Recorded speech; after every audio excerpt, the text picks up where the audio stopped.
Bonjour, bienvenue à cette formation Introduction à Instagram, offerte par les Cercles des fermières du Québec pour les fermières. Je m'appelle Isabelle Allard. Je suis membre fermière à la Fédération 10 depuis 2005. Ça fait 15 ans que je suis fermière. Je suis active aussi sur les réseaux sociaux, en particulier Facebook et Instagram. Facebook, ça fait 7-8 ans et Instagram, ça fait bientôt 4 ans. Bon, on va mettre quelque chose au clair. Je ne suis pas du tout une spécialiste des réseaux sociaux, encore moins de la technologie. Mais je veux vous montrer que la technologie, ça peut être utile pour vous, pas juste pour les jeunes. On a des fois la fâcheuse idée de se dire que ça, c'est pour les jeunes, que c'est pas pour nous, mais je vais vous montrer que c'est fait pour nous. C'est fait pour tout le monde, finalement.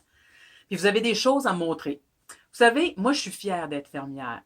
Je suis pas mal certaine que c'est la même chose pour vous, que vous êtes fière d'être une fermière. Donc, le Instagram peut être un outil pour montrer ce que vous savez faire, pour montrer votre savoir-faire. Je vais vous le montrer à travers cette formation-là. J'ai 5 points qu'on va aborder durant toute la formation. Premièrement, on va voir les grandes lignes d'Instagram. S'il y en a parmi vous qui ne savent pas, vraiment pas beaucoup c'est quoi Instagram, c'est ce point-là on va essayer de décortiquer ça un peu. Le point 2, on va comme continuer puisqu'on va regarder comment ça fonctionne. De plus près un peu, finalement. Le point 3, on va parler de vos interactions sociales sur Instagram. Vous savez, ça s'appelle réseau social, c'est pas pour rien. C'est parce qu'on a des interactions sociales. On a un public et nous aussi, on est le public de d'autres personnes. Puis, on va parler, pour le point 4, des mots dièses ou des mots-clics. Qu'est-ce que c'est et à quoi ça sert, comment ça peut nous servir sur Instagram. Et finalement, on va parler de l'image que vous pouvez projeter sur les réseaux sociaux, puis comment on peut faire pour l'améliorer, cette image-là. Puis j'ai des petits buts aussi dans cette formation-là. Mon premier, c'est de vous expliquer Instagram, mais en langage le plus clair possible. Un langage pour vous et moi, là. Pas un langage de jeunes, pas un langage de spécialistes en technologie. On n'en est pas ici, ni vous ni moi. On va parler en langage pour que ce soit facile à comprendre et le plus possible en français. Ensuite, j'espère vous donner le goût d'y publier. Si je réussis à vous donner le goût, je vais être pas mal contente de moi. C'est déjà un bon but, à mon sens, qui va avoir été atteint.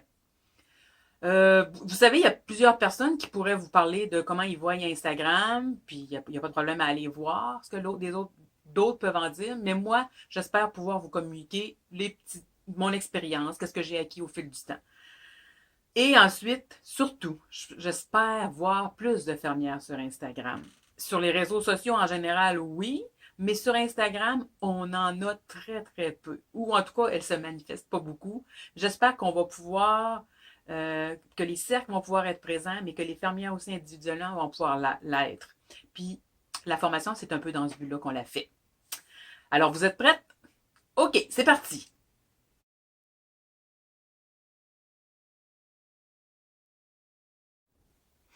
OK, commençons par le tout début. Instagram, c'est quoi ça?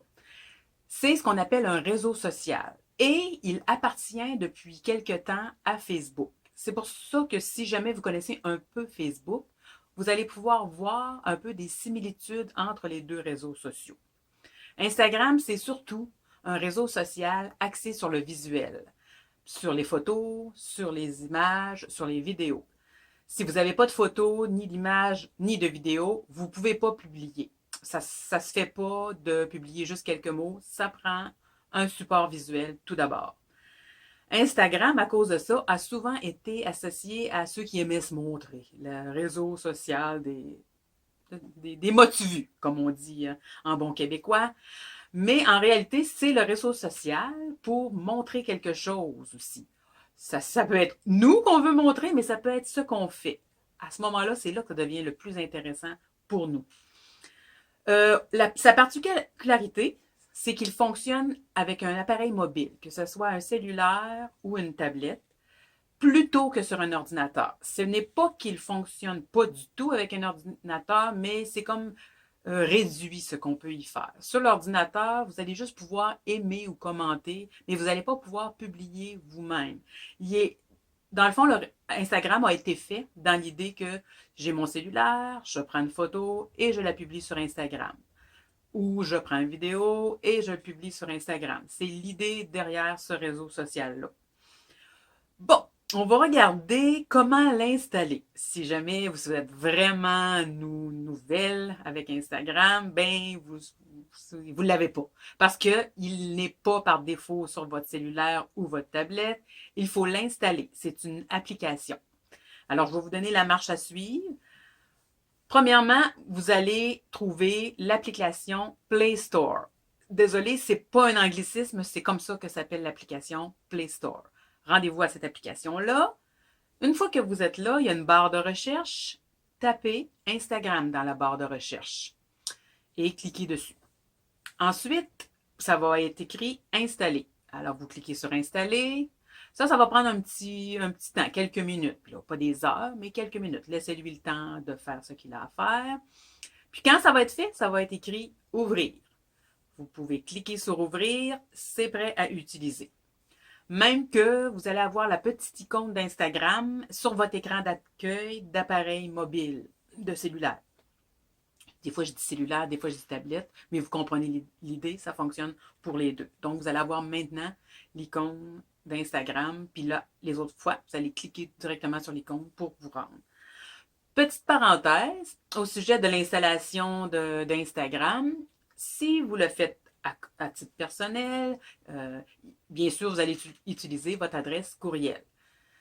Mais si vous le faites pour votre cercle des fermières, utilisez l'adresse courriel qui est sur Office 365 de votre cercle des fermières.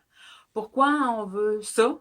C'est que si vous quittez vos fonctions qui vous ont amené à ouvrir ce compte-là et probablement vous en occuper par la suite, quelqu'un d'autre va pouvoir vous remplacer plus facilement. Si c'est sur votre adresse courriel, ça complique tout. Donc, si c'est pour vous personnellement, prenez votre adresse courriel. Et si c'est pour votre cercle des fermières, prenez l'adresse de Office 365 de votre cercle des fermières.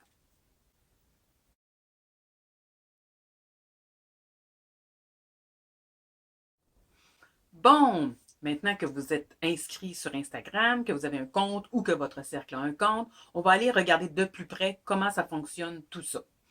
Tout d'abord, il y a 3 endroits où vous allez retrouver régulièrement quand vous allez aller sur votre compte Instagram. Le premier, c'est le fil d'actualité ou le fil de nouvelles ou l'accueil. C'est comme c'est les différentes façons d'appeler cet endroit-là. Ça, c'est comme vos nouvelles à vous, les nouvelles de vos contacts, des gens auxquels vous vous êtes abonné, des nouvelles, des mots-clés, c'est quoi qui passe. Chaque fil d'actualité est différent d'une personne à l'autre, comme sur Facebook. On n'a pas tous le même fil d'actualité, c'est selon nos préférences, à mesure qu'elles s'affinent, on a notre fil d'actualité. Et il se renouvelle régulièrement. Fait que pendant une utilisation de pas très longue, là, mettons de 10-15 minutes, vous allez retourner sur le fil d'actualité et hop, il va avoir encore changé. Il va avoir des nouvelles choses dessus. Deuxième place, c'est sur votre page de profil, ou on appelle ça parfois le mur. Ça, c'est comme votre page de présentation. Si quelqu'un vous cherche, par exemple, sur Instagram, c'est là-dessus qu'il va tomber. On va avoir là-dessus qu'on appelle la photo de profil, on en parlera plus tard, et quelques mots de présentation. Et en dessous de ça, probablement, j'insiste sur le probablement, on va avoir vos dernières publications, puis on descend, plus c'est des publications anciennes. Voilà pour votre page de profil.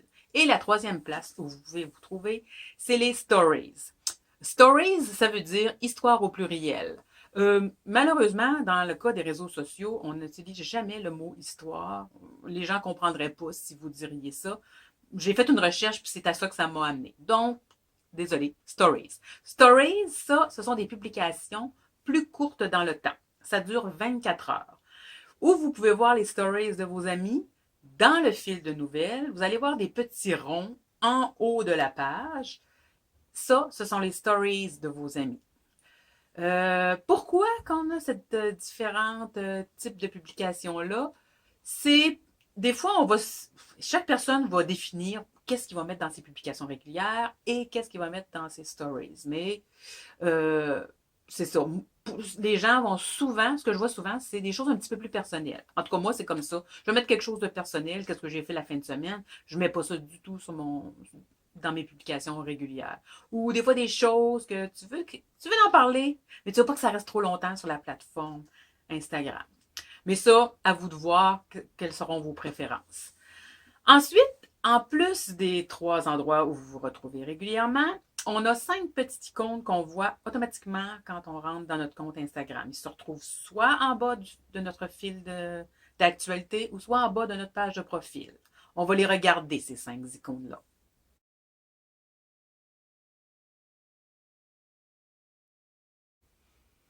Maintenant, on va les regarder une par une.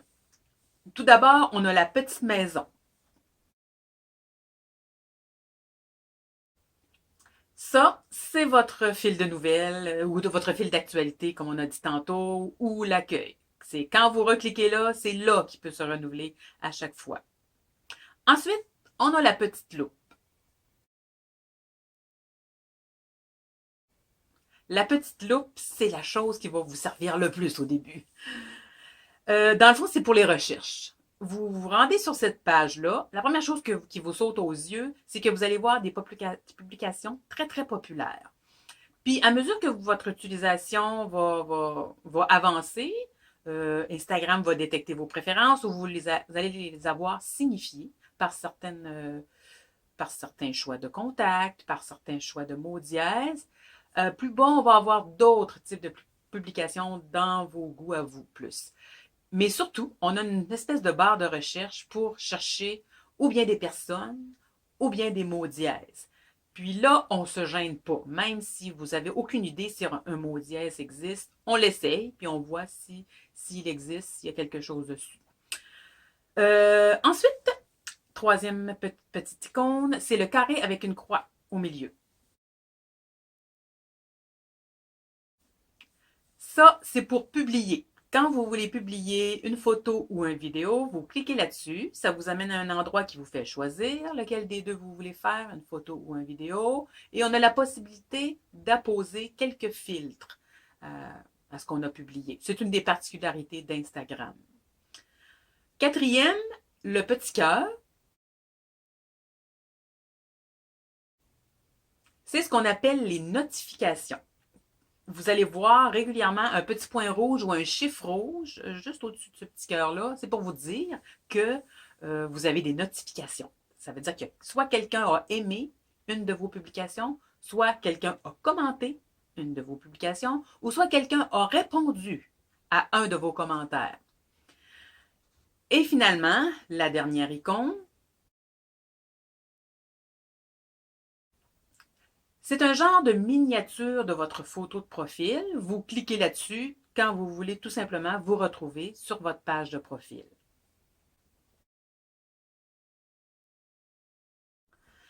Maintenant, on va parler d'interaction sociale ou de votre public, si vous voulez. Première chose, vous devez décider si vous gardez le compte public, parce qu'un compte Instagram, c'est public par défaut, comme sur la plupart des réseaux sociaux d'ailleurs, ou si vous voulez en faire un compte privé. Je ne vous expliquerai pas en détail comment rendre votre compte privé, mais je vous dirai simplement qu'en allant dans les paramètres de votre application, c'est quand même assez simple à trouver. Alors, si votre compte est privé, la différence, c'est que les gens ne verront pas vos publications seulement, sauf s'ils vous font une demande. Donc, vous pourrez pas vous faire connaître par vos publications si vous rendez votre compte privé. Si vous le faites à titre personnel, que vous préférez vraiment que ça reste privé, parce que par exemple, c'est aussi pour votre famille, pour des choses un peu plus personnelles, c'est libre à vous. Mais si c'est pour faire connaître ce que vous faites ou montrer ce que vous faites, ça serait préférable que ça reste public. En tout cas, si c'est pour votre cercle d'infirmières, je recommande fortement que ça reste public. Je l'ai essayé d'ailleurs, privé, public, puis j'ai vu que ça faisait pas de différence, ça faisait pas d'inconvénient majeur, puis il reste que j'avais décidé que mon compte serait pour montrer mes choses de tricot. Alors c'est pas mal rien de ça qu'on voit de toute façon. OK? Puis si vous ne pensez pas parler de votre vie privée, il n'y a pas de problème non plus. Bon, une fois que ça c'est fait, moi je vais prendre pour acquis que vous avez gardé le compte public. faut faire une différence entre deux catégories de personnes. Il va y avoir vos abonnés. Ça, c'est ceux qui vont s'abonner pour vous suivre. Puis, ils vont pouvoir, si votre compte est public, ils vont pouvoir le faire directement. Ils s'abonnent et c'est tout. Vous n'avez rien à faire. Dans le cas d'un compte privé, vous devez accepter. Et il va y avoir les personnes atteintes. C'est là que si votre compte est public, il y a plus de possibilités d'atteindre des personnes en restant public. Ça, c'est selon les choix de vos mots dièses, de vos mots-clics, vous pouvez rejoindre un public qui s'intéresse au même genre de choses que vous. C'est par le bon choix, le choix judicieux de mots dièses et de mots-clics qu'on peut atteindre des nouvelles personnes qui peuvent éventuellement devenir des abonnés aussi.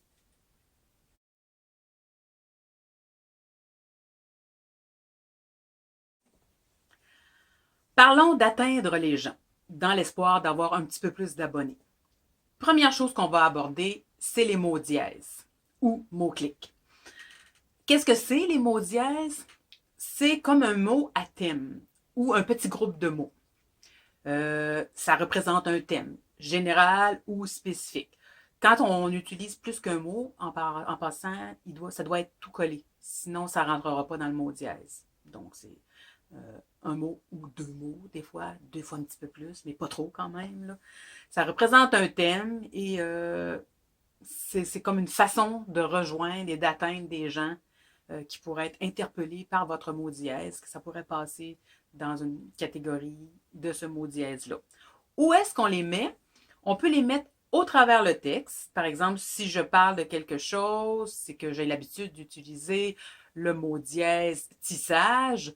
Je dis dans mon tissage de la semaine, à tissage, je peux mettre un dièse juste avant. Je peux parsemer mon petit texte de mots dièse. Mais je peux aussi les mettre tous à la fin si je préfère, ou si tout simplement le mot ne se présentait pas, mais c'est quand même de ça qui est question, vous pouvez le mettre à la fin. Il n'y a pas de bonne ou de moins de bonne et de mauvaise façon de les utiliser, que ce soit dans le texte ou à la fin. J'ai même fait un peu de recherche, puis on ne s'entend pas à savoir quelle est la bonne façon. Vous allez trouver laquelle vous préférez. Est-ce que vous trouvez ça trop bizarre, un texte plein de dièses, ou vous trouvez qu'au contraire, ça fait qu'il y en a comme moins en liste à la fin? À votre goût, c'est pas grave. Et c'est pas grave si au début vous n'en connaissez pas beaucoup. Moi, au début, j'en connaissais pas. Quand je suis embarquée, les deux, trois premières publications, j'en avais pas du tout, du tout. Puis à un moment donné, quelques mois après, quand j'en ai connu, je suis revenue dans ces publications-là et j'ai eu la possibilité de modifier, de rajouter un mot dièse. Combien on en utilise? Tout d'abord, c'est sûr que si vous êtes nouvelle, vous en connaissez peu, donc vous n'en aurez pas beaucoup. Il y a encore là, d'un moment donné, c'était comme le courant de jusqu'à 30 mots dièses ou très peu. Dites-vous que si vous en avez 5 ou 6, là, c'est très bon. C'est ni exagéré, c'est ni trop peu. Mais en même temps, comme je vous dis, c'est pas grave si vous en utilisez très peu au début. Vous allez finir par voir comment les autres font. Ce qui m'amène à mon deuxième point pour apprendre comment améliorer votre compte et atteindre plus de gens. Allez voir vos contacts et vos amis. En particulier, si vous avez des contacts qui vous appréciez vraiment ce qu'ils font, ils ont toujours des belles publications, allez voir plus en détail. Allez voir les mots dièses qu'ils utilisent. Il y a des bonnes chances que les mots dièses qu'ils utilisent, les trois quarts puissent vous intéresser aussi. Ça serait comme assez normal. Et l'autre chose que vous pouvez faire pour apprendre à connaître des mots dièses, allez dans Recherche. La petite loupe que je vous avais dit qui devait être votre meilleur ami au début. Allez voir. Ayez pas peur d'essayer un mot dièse.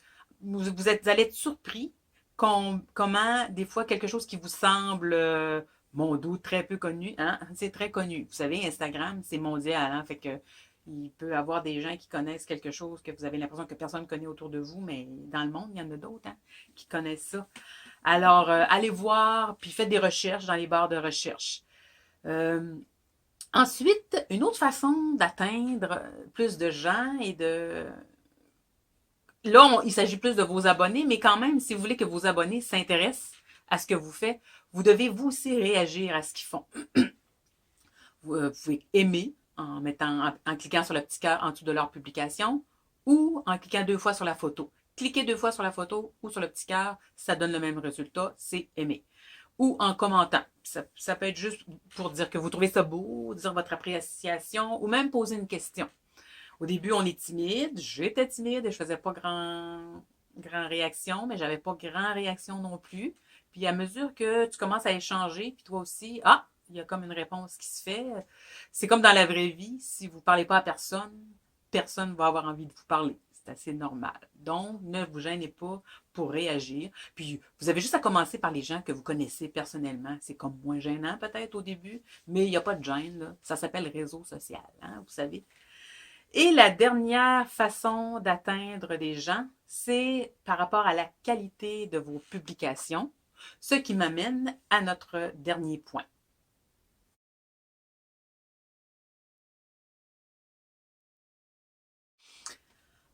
Maintenant, on va parler de qualité et de votre image.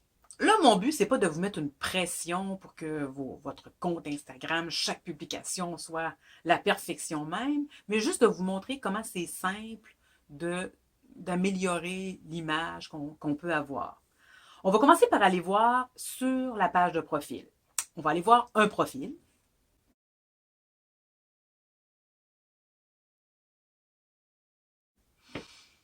OK, un profil est constitué d'une petite photo, de quelques chiffres qui représentent le nombre de publications, le nombre d'abonnés et le nombre d'abonnements, et d'un petit texte de présentation. Et en dessous, on a vos publications, les photos. Photos de profil.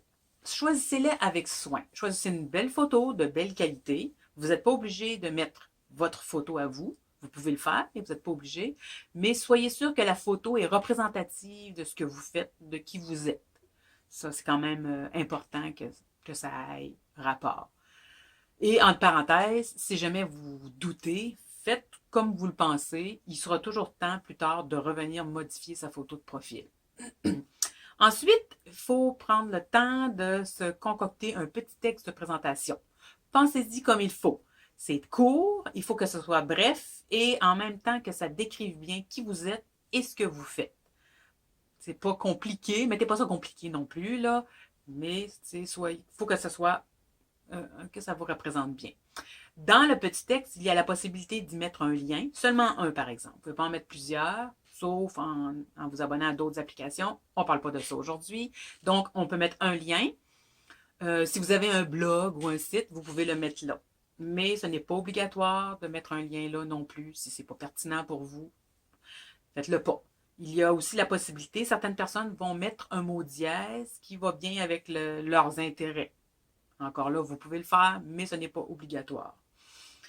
En dessous de tout ça, on a vos publications qui peuvent être vues par tout le monde si votre compte est public et qui peuvent être vues seulement par vos abonnés si le compte est privé. Les publications. En plus que chaque publication peut être soignée, là. Chaque publication est une petite étoile qui doit briller à son heure parce que les gens passent vite à d'autres choses. Les gens vont voir cette publication-là pendant un certain nombre d'heures, une journée peut-être ou deux, mais pas plus que ça. Mais au-delà de ça, et ça c'est spécifique à Instagram, l'ensemble de vos publications peut former un tout. Ce que je veux dire, c'est que dessous votre présentation de profil, les images ou les vidéos se présentent 3 par 3.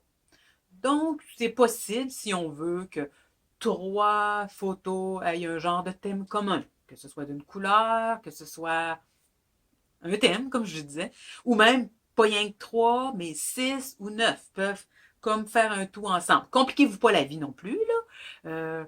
Personnellement, je n'utilise pas ça beaucoup, mais comme moi, je suis une personne qui aime le coloré, ça se voit un peu autour de moi, ben j'aime ça que mon profil Instagram soit coloré. Fait que, si je vois que j'aime ça que toutes les couleurs soient représentées. Bon. Mais ça m'est arrivé à un moment donné de dire, tiens, j'ai beaucoup de choses en vert. Je pense que j'avais eu 3 publications de suite en vert. Pas, c'est pas, cassez-vous pas la tête, mais on a une possibilité aussi d'image dans l'ensemble de nos publications aussi.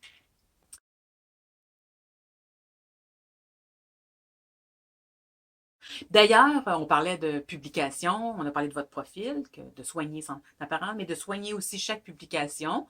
On va regarder, je dirais, une publication ordinaire.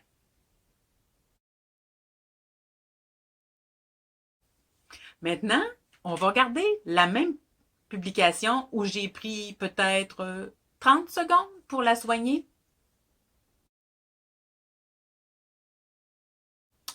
Vous voyez ce que je veux dire? Je veux pas. Il y a des choses, les choses satellites, c'est pas nécessaire qu'on les voit. Puis il y a une façon des fois de juste soigner son éclairage pour que ça soit mis en valeur. Ça fait partie du plaisir d'Instagram de mettre en valeur nos créations, justement en faisant des photos intéressantes. Puis si vous avez besoin justement de conseils pour la mise en valeur de vos photos, il y a une formation que les cercles des fermières donnent ou vont donner sous peu sur la mise en valeur des photos. Je vous la recommande grandement. En conclusion, je dirais que l'intérêt d'un réseau social, comme par exemple Instagram, c'est justement l'échange d'idées qui peut être fait par le partage de chacun de nos créations.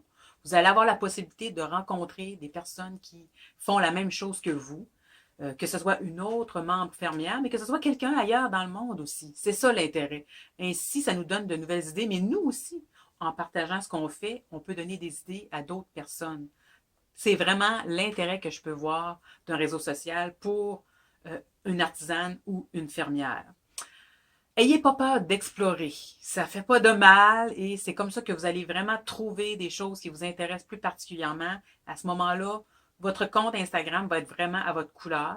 Les actualités que vous allez voir, c'est des choses qui vont vous intéresser davantage. Donc, explorez, cherchez la fameuse petite loupe. Allez voir qu'est-ce que vous pouvez, qui pourrait vous intéresser. Soyez fiers de ce que vous faites, dans la façon de les montrer, mais dans votre assurance aussi. N'ayez pas peur. Là. Souvent, on est plusieurs qui ont de l'expérience de vie, mais de l'expérience dans notre technique aussi. Alors, les réseaux sociaux, il y a beaucoup de jeunes talentueux, je ne veux rien enlever, mais des jeunes, des fois, qui peuvent être un peu moins expérimentés. Fait qu'on a quelque chose à leur apporter. Soyez convaincus de ça. Ensuite, intéressez-vous aux autres qui vous suivent, aux autres que vous suivez. Ayez des échanges avec eux. N'attendez pas juste qu'ils viennent à vous. Vous aussi, faites-le. Prenez plaisir au fait de donner une belle image de ce que vous faites, de mettre en valeur ce que vous faites au travers ce réseau social-là. Je vous remercie d'avoir suivi la formation Introduction à Instagram avec moi. J'espère que j'ai pu vous aider à comprendre un peu certaines choses de plus ou à vous donner le goût aussi de le faire. Puis je vous dis à la prochaine.